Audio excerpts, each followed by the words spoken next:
CMR shopping mall ప్రపంచ స్థాయి shopping అనుభూతి ఇప్పుడు మన పార్వతీపురంలో డిసెంబర్ 5న గొప్ప ప్రారంభం. ఏపీ మంత్రి నారా లోకేష్ మళ్ళీ అమెరికా పయనమవుతున్నారు. ఆయన అమెరికా ప్రయాణం అంటేనే ఎలాంటి కొత్త కబుర్లు చెప్తారో అనే ఆసక్తి ప్రతి ఒక్కరిలో ఉంది. ఇప్పటికే గూగుల్ ప్రాజెక్టు తర్వాత లోకేష్ పైన అటెన్షన్ మరింతగా పెరిగింది. ఈ తరుణంలో ఆయన అమెరికా పర్యటనకి ఎందుకు వెళ్తున్నారు, అక్కడ ఎలాంటి కార్యక్రమాలు జరగబోతున్నాయి విశ్లేషించే ప్రయత్నం చేద్దాం. మనతో పాటు అమెరికా నుంచి లైవ్లో జాయిన్ అవుతున్నారు సాయి శ్రీనివాసరెడ్డి, భూమిరెడ్డి సాయి శ్రీనివాసరెడ్డి గారు. సాయి శ్రీనివాసరెడ్డి గారు నమస్తే అండి. నమస్తే సార్.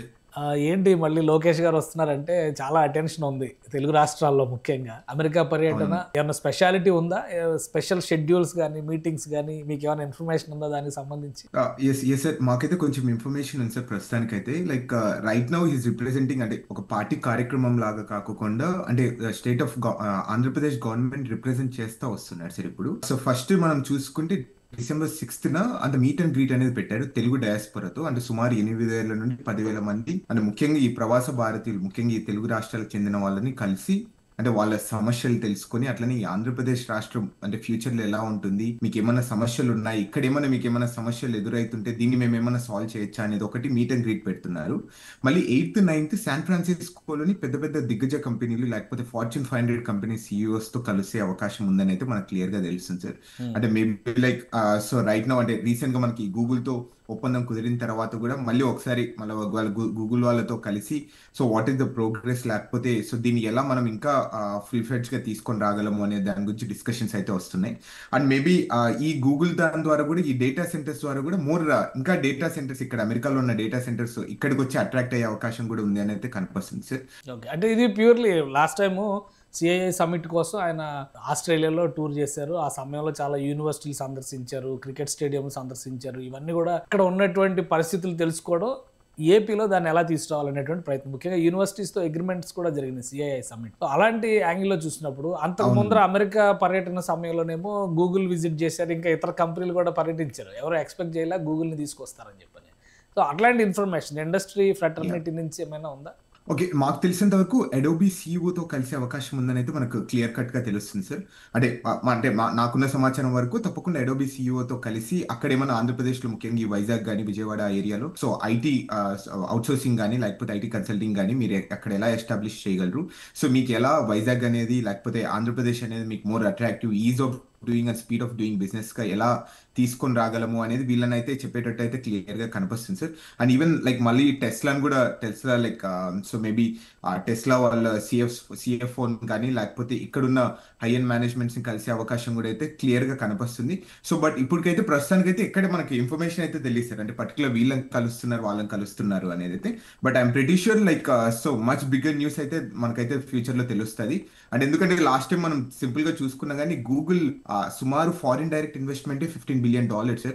అంటే the highest ever in India. అంటే ఇండియా స్వతంత్ర భారతదేశం వచ్చిన తర్వాత ఒక కంపెనీ $15 billion ఇన్వెస్ట్ చేయడం ఫస్ట్ వైజాగ్ లో, అది ఆంధ్రప్రదేశ్ లో జరుగుతుంది. అంటే we need to be so happy and we need to be so proud sir. So అదే ఇక్కడ పాయింట్. ఇప్పుడు మీరు కరెక్ట్ కనెక్ట్ అయ్యారు. టెస్లా గురించి చాలా ఎక్స్పెక్టేషన్స్ ఉన్నాయి. గత 2 రోజులుగా ఎలాన్ మస్క్ ఇస్తున్నటువంటి స్టేట్మెంట్స్, ప్రో ఇండియా స్టేట్మెంట్స్ కనిపిస్తున్నాయి. అలానే ఇండియన్ ఇంటెలిజెన్స్కి సంబంధించి మన వాళ్ళ మేధాశక్తిని ఆయన చాలా కొనియాడుతూ చెప్తున్నటువంటి మాటలు ఉన్నాయి. ఇవన్నీ చూస్తే టెస్లా అపాయింట్మెంట్ కానీ టెస్లాతో అప్రోచ్ కానీ ఏమైనా జరుగుతున్నట్టుగా సంకేతాలు ఉన్నాయా? అంటే నాకు తెలిసినంత వరకు అప్రోచ్ అయితే జరుగుతున్నదైతే క్లియర్ కట్ గా తెలుస్తుంది సార్. బట్ అంటే ఎలాన్ మస్క్ ని కలుస్తున్నారా, సో దాని విషయం వరకు ఇంకా మనకైతే ఆ బెటర్ పిక్చర్ అయితే రావడం లేదు. ఐమ్ ప్రిటీ షూర్ టెస్లాలో ద హయ్యర్ మేనేజ్మెంట్ ని కలిసే అవకాశం అయితే క్లియర్ గా ఉంది. అండ్ ఈవెన్ లైక్ టెస్లా కూడా దే వాంటెడ్ టు ఎస్టాబ్లిష్ అంటే ఒక ప్లాన్ పెట్టాలని ఎప్పటి నుండో అనుకుంటున్నారు. కొన్ని రెస్ట్రిక్షన్స్ వల్ల, అంటే ఈవీ ఇండస్ట్రీస్ కానీ లేకపోతే ఈ స్పేస్ ఎక్స్ శాటిలైట్ ఇంటర్నెట్ దాని గురించి కొన్ని రెస్ట్రిక్షన్స్ అనేది జరుగుతున్నాయి. బట్ ఐఎమ్ ప్రిటీ షూర్ ఈసారి వచ్చినప్పుడు అవన్నీ క్లియర్ చేసుకొని, అండ్ ఈవెన్ మనం గూగుల్ది కూడా చూసుకుంటే చాలా ఇన్సెంటివ్స్ ఇవ్వడం జరిగింది. అంటే ట్యాక్స్ ఇంటెన్సివ్స్ కానీ ఈ ల్యాండ్ విషయంలో కానీ ఎలక్ట్రిసిటీ వాటర్ విషయంలో సేమ్ అలాంటి ఇన్సెంటివ్స్ మీకు కూడా ఇస్తాము, అలానే మీరు ఇక్కడ వచ్చి ఇండస్ట్రీస్ పెట్టుకోండి అనేది అయితే అట్రాక్టివ్ గా తీసుకొని వెళ్ళే అవకాశం అయితే ఉంది sir. I'm pretty sure like the much bigger news అయితే రావచ్చు అని అయితే నేను అనుకుంటున్నాను. సో 2 పెద్ద కంపెనీల పేర్లు చెప్తున్నారు. ఒకవైపు అడోబ్ కానీ ఇంకోవైపు టెస్లా కానీ, 2 కూడా ఒక బంపర్ బాణంజా. 2 వచ్చినాయి అనుకో ఏపీలో పంట పండినట్టే. ఒకటి వచ్చినా కానీ సెలబ్రేట్ చేసుకునేటువంటి మూమెంట్ అవుతుంది. అవునవును సార్. అండ్ అండ్ అండ్ ఇంకొకటి సార్, ఇప్పుడు ఎప్పుడైనా కానీ అంటే ఒక ఇండస్ట్రీ వచ్చిందంటే అంటే మనం ఆ ఇండస్ట్రీ గురించి ఒకసారి ఆలోచించకూడదు సార్.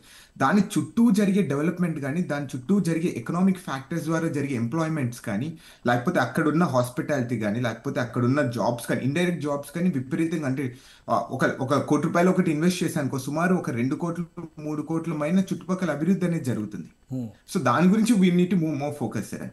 సో ఇది ప్యూర్లీ ఒక ప్రొఫెషనల్ విజిట్, మంత్రిగా తనకు సంబంధించి మంత్రిగా రాష్ట్రానికి తీసుకొచ్చేటువంటి పరిశ్రమల కోసం జరిగేటువంటి ప్రయత్నంగానే ఉంటుందా, లేదంటే ఇంకా 2-3 ఇష్యూస్ కూడా ఉన్నాయి? పార్టీకి సంబంధించినటువంటి క్యాడరు, అక్కడ ఉన్నటువంటి ఎన్ఆర్ఐ ఫ్రెటర్నిటీ చాలామంది గత 2-3 ఏళ్ళుగా చాలా సహకరించారనేటువంటి అభిప్రాయం ఇట్లాంటివి కూడా వస్తున్నాయి. దానికి సంబంధించి ఏమైనా డెవలప్మెంట్స్ ఉండొచ్చా? అంటే యూజువల్గా in between of the meeting ఏమన్నా అక్కడక్కడ కలవచ్చు సార్. జనరల్గా అంటే ప్రస్తుతానికి అయితే అఫీషియల్గా ఎక్కడైతే కానీ ఎక్కడ లేదు. అంటే ఇన్ బిట్వీన్ ఇక్కడ ఉన్న ఎన్ఆర్ఐ టీడీపీ వాళ్ళు మనం క్లియర్గా చూసుకున్నాం. గత 6 సంవత్సరాల నుండి అంటే ప్రతిపక్షంలో కానీ దాని తర్వాత అధికారంలోకి రావాలని ఎంతగా వీళ్ళు కొనియాడారు, లేకపోతే వీళ్ళు ఎంతగా తప్పించారో అయితే మనకు క్లియర్గా కరెక్ట్గా తెలుస్తుంది. అంటే వాళ్ళకు కూడా ధన్యవాదాలు తెలపాలి అని అయితే క్లియర్ సో ఆ మూమెంటంలో అయితే కనిపిస్తుంది సార్. అంటే ఎందుకంటే వచ్చినప్పటి నుండి సో వివిధ సందర్భాల్లో ఎన్ఆర్ఐస్ని లేకపోతే ఎన్ఆర్ఐ వాళ్ళు ముఖ్యంగా తెలుగుదేశం పార్టీకి ఇక్కడ సంబంధించిన వాళ్ళు ఎంతగా కష్టపడ్డారు అని పార్టీ ఎప్పటి నుండో గుర్తిస్తుంది. అండ్ ఇప్పుడు రైట్ నౌ ఇక్కడికి వచ్చేసి వాళ్ళకు ధన్యవాదాలు తెలపడం కానీ లేకపోతే వాళ్ళని కొనియాడడం కానీ జరిగే అవకాశం అయితే క్లియర్గా కనిపిస్తుంది. సో ఒక సభ ఏదో జరుగుతుంది డాలస్లో కానీ లేదా కాలిఫోర్నియాలో కానీ, ధన్యవాద సభ ఉంటుంది, అందరూ వస్తారండి. అది మీరు అన్నట్టుగా మీట్ అండ్ గ్రీట్ ఓన్లీనా, లేదా ధన్యవాద సభగా కూడా కన్వర్ట్ అయ్యే అవకాశం ఏమైనా ఉందా? అంటే ఈ ప్రస్తుతానికి అయితే only meet and greet sir with Indian diaspora మాత్రమే. అంటే అది ఓన్లీ అంటే ఇక్కడున్న సమస్యలు ఈ ఎన్ఆర్ఐస్ కానీ ఇక్కడున్న ముఖ్యంగా విద్యార్థులు ఎలా సమస్యలు ఎదుర్కొంటున్నారో, అట్లనే ఈ H1B హోల్డర్స్ వీళ్ళకి మనం ఎలా సహాయపడగలము, అంటే వీళ్ళని ఏ విధంగా మనము సో ఇండియాలో సేమ్ అట్లనే ఆంధ్రప్రదేశ్కి తీసుకొని వచ్చేసి వీళ్ళ స్కిల్స్ కానీ స్కిల్ సెట్ని కానీ ఎలా ఉపయోగించుకోవచ్చు అనే దాని గురించి అయితే క్లియర్గా ఆ క్లియర్ పిక్చర్ ఉంది తప్ప ఎక్కడే కానీ ప్రస్తుతానికైతే ఈ ధన్యవాద సభ కానీ పార్టీ మీటింగ్ అయితే ఎక్కడే కానీ లేదు సార్ ప్రస్తుతానికి. అంటే ఫిక్స్డ్ షెడ్యూల్ అనేది ఇంకా రావడానికి టైం పట్టొచ్చు, ఎందుకంటే ఈ వీకెండ్ వరకు వెయిట్ చేయాల్సి వస్తుంది. అవునవును సార్. అంటే ఇంకొక మేబీ కపుల్ ఆఫ్ డేస్ లో కన్ఫర్మ్ అయిపోతుంది సార్. ప్రస్తుతానికైతే December 6th 2 o'clock నుండి 7 o'clock వరకు డాలస్ లో సుమారు 8,000 నుండి 10,000 మందికి సరిపోయే ఒక పెద్ద హాల్ బుక్ చేయడం జరిగింది. సో దాంట్లో ఓన్లీ ఇండియన్ ముఖ్యంగా తెలుగు డయాస్పోరాని కలిసేసి వాళ్ళతో ఇంటరాక్ట్ అవుతాడు.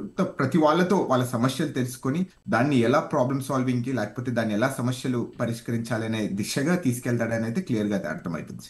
సో వాటితో పాటు పరిశ్రమలకు సంబంధించినటువంటి ఎజెండా కూడా ఉంటుంది. ఇక అమరావతిలో చాలా డెవలప్మెంట్స్ జరుగుతున్నాయి. మరి ఎన్ఆర్ఐ కంట్రిబ్యూషన్ ఏంటి? ఎన్ఆర్ఐలు కానీ ప్రవాస ఆంధ్రులకి సంబంధించినటువంటి ఆల్రెడీ ఒక సంస్థ పనిచేస్తుంది APNRT అని చెప్పి, దానికి సంబంధించిన యాక్టివిటీ ఏమైనా ఉంటున్నాయా అక్కడ? అంటే ప్రస్తుతం ఇక్కడ APNRT ఆధ్వర్యంలో అంటే ఇంకా కన్ఫర్మ్ కాలేదు సార్. మాకు తెలిసిన ఇన్ఫర్మేషన్ ప్రకారం APNRT ఆధ్వర్యంలో ఇక్కడ విద్యార్థులకి అంటే ఎలా సహాయపడగలము, ఇక్కడ విద్యార్థులు ఈ హెల్త్ ఇన్సూరెన్స్ కానీ దాని తర్వాత ఏదన్నా జరిగిన సందర్భంలో APNRT ఎలా సహాయపడగలుగుతుంది అనేది కూడా ఒక చిన్న అవేర్నెస్ ప్రోగ్రామ్ కూడా, అట్లనే ఇక్కడున్న హెల్త్ ఇన్సూరెన్స్ గురించి కూడా APNRT ఒక కొత్త స్కీమ్ అనేది తీసుకొని వచ్చే అవకాశం కూడా ఉంది. అంటే ముఖ్యంగా ఈ ఆంధ్రప్రదేశ్ కి చెందిన విద్యార్థుల గురించి అయితే క్లియర్ గా తెలుస్తుంది. బట్ అంటే ఏదైనా కానీ ఇది ఒక 2 or 3 days లో మనకు అఫీషియల్ కన్ఫర్మేషన్ అయితే తెలుస్తుంది. అంటే ఇక్కడ ఉన్న విద్యార్థులకు ఎలా లీగల్ పరంగా కానీ లేకపోతే ట్రాన్స్పోర్టేషన్ ఇమిగ్రేషన్ పరంగా అంటే ముఖ్యంగా ఇలాంటి సమస్యలే కదా సార్, ముఖ్యంగా ఇమిగ్రేషన్ సమస్యలే ఉన్నాయి. అంటే దీన్ని ఎలా మనం సాల్వ్ చేయగలము, దీన్ని ఎలా మనం ఈ ముఖ్యంగా ఆంధ్రప్రదేశ్ నుండి విద్యార్థులను ఎలా కాపాడగలము అనే దాని గురించి అవేర్నెస్ తీసుకొని రాగలమనే గురించి అయితే మెయిన్లీ ఫోకస్ APNRT అయితే ఉంటుందని అయితే నేను అనుకుంటున్నాను sir. Right, thank you Sai Srinivas Reddy గారు, మీరు విశ్లేషణ అందించినందుకు. ఇది అమెరికా పర్యటనకి మంత్రి నారా లోకేష్ వెళ్తున్నారంటే మళ్ళీ కొత్త ఆశలు వస్తున్నాయి. సాయి శ్రీనివాస్ రెడ్డి గారు చెప్పిన దాని ప్రకారం చూస్తే ఈసారి ఎడోబ్, టెస్లా ఇవి రెండు కూడా ప్రతిష్టాత్మకమైనటువంటి ప్రపంచ స్థాయి సంస్థలు, అక్కడ సంప్రదింపులు జరిగేటువంటి అవకాశం ఉందంటున్నారు. అలానే ప్రవాస ఆంధ్రులకి సంబంధించినటువంటి డయాస్పరాతో ప్రత్యేకమైనటువంటి మీటింగ్లు భేటీలు జరగబోతున్నాయి. అలానే విద్యార్థుల కోసం రాబోయేటువంటి తరాలకి అక్కడ ఎదురవుతున్నటువంటి సమస్యలు పరిష్కరించడానికి ఎలాంటి ప్రణాళికను అనుసరించాలనేది ఎన్ఆర్ఐ ప్రముఖులతో నారా లోకేష్ భేటీ అయ్యేటువంటి అవకాశం ఉందని విశ్లేషిస్తున్నారు. ఇది special discussion. Keep watching. Suman టీవీలో మీ పర్సనల్ అండ్ బిజినెస్ ప్రమోషన్స్ కోసం కింది నెంబర్కి కాంటాక్ట్ చేయండి.